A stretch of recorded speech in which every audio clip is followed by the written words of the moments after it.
The sun was just beginning to climb over the skyline, casting long golden beams across the glass towers of Meridian City. Inside the sprawling headquarters of Valen Corp, a quiet hum of activity filled the air. Employees scurried between meetings, phones buzzed, and the faint scent of coffee lingered in the hallways.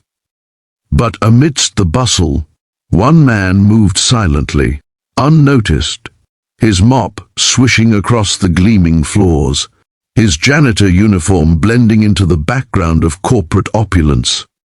His name was Marcus Hale, a single dad who had long accepted that the world rarely saw men like him, men who worked tirelessly in the shadows, who cleaned up after everyone else's chaos, and whose struggles never made the headlines.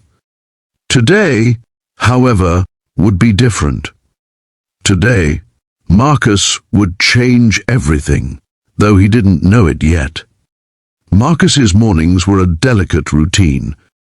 He woke before dawn in his modest apartment to make breakfast for his 10-year-old daughter, Tessa, who was still curled up in bed, dreaming of superheroes and far-off adventures. After a quick breakfast of scrambled eggs and toast, he kissed her forehead, reminding her to stay safe and eat her lunch properly.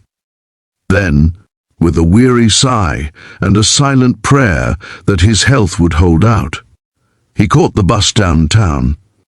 Life hadn't been easy since Tessa's mother left, and every day was a battle against exhaustion, financial strain, and self-doubt. But Marcus had pride in his work, dignity in his routine, and an unwavering love for his daughter that kept him going when nothing else did. On this particular morning, the office seemed brighter, almost deceptively calm. The CEO of Valen Corp, Veronica Ashford, was expected to arrive for a crucial board meeting.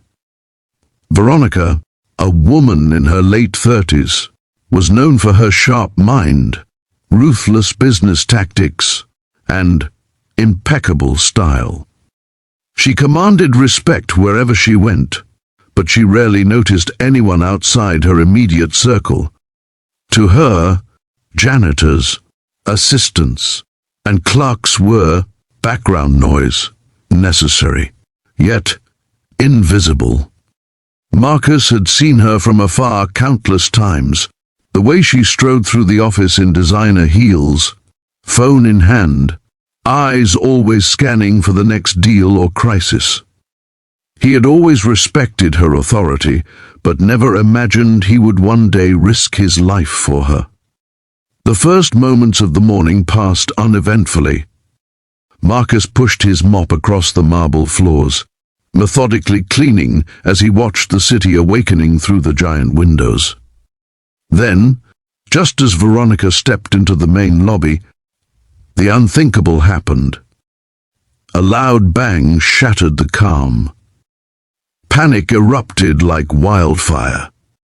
People screamed and ducked. Papers flew, and the polished floor became a chaos of fear. Marcus's instincts kicked in instantly. He saw the gunman aiming at Veronica, his face twisted with rage, the weapon glinting under the harsh fluorescent lights. Without thinking, Marcus lunged forward, shoving Veronica out of the line of fire just as a deafening shot rang out.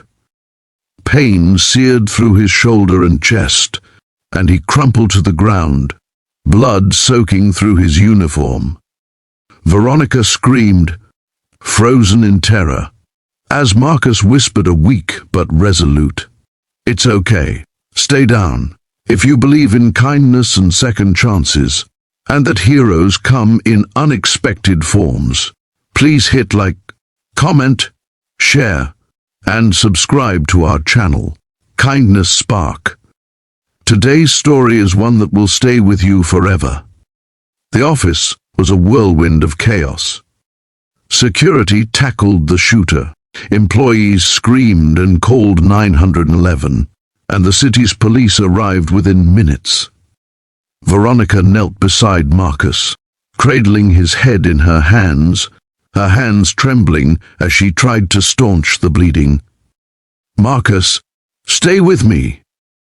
Please, stay with me," she cried, her voice cracking. Marcus, barely conscious, could see the fear and genuine concern etched into her face.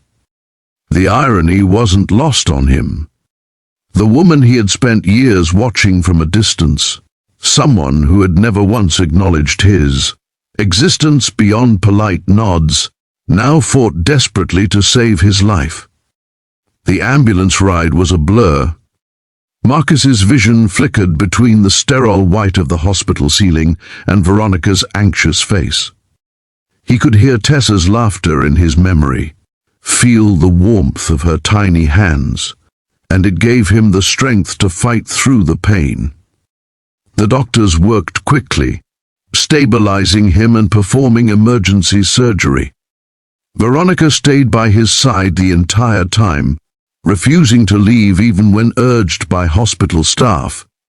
The news spread rapidly, and, within hours, the story of the janitor who had saved the CEO's life was on every local channel and trending online. People were calling Marcus a hero, yet he barely felt heroic.